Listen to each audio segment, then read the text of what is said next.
A few months back, I was on a podcast with Al of Verdant consultancy on the topic of psychological safety. As I was reflecting on that conversation, it brought to my mind the need to create a space for highlighting errors and also an appreciation in the workplace for people who focus on continuous improvement.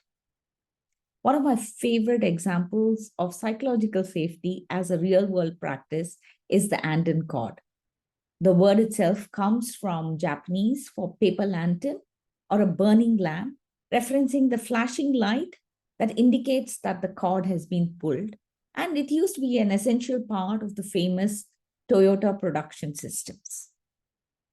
If someone on the production line finds a fault or a defect or a malfunction or a shortage or a tool issue or a safety problem, they pull the cord, which prevents the defect from passing downstream where it will cause bigger and more costly problems.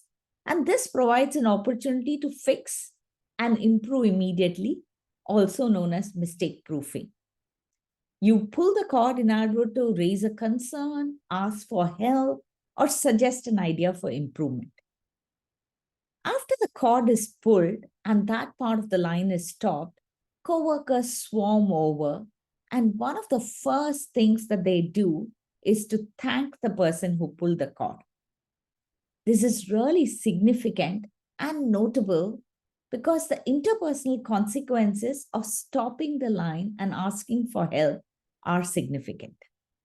Without that psychological compensation for pulling the cord itself may not get pulled, and the defect or the improvement opportunity might just be lost.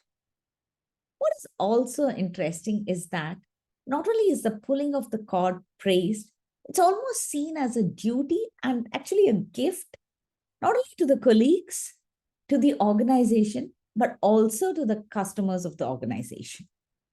So while there may be interpersonal consequences, you do it anyway because the environment has been created where it's not only this, is it safe to do, it's also the right thing to do.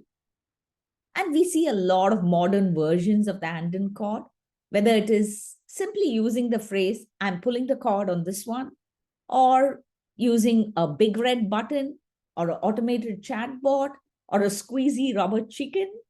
It is a simple and effective way to foster psychological safety and practice continuous improvement in a group.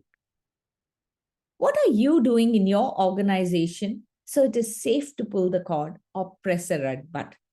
Do share in the comments.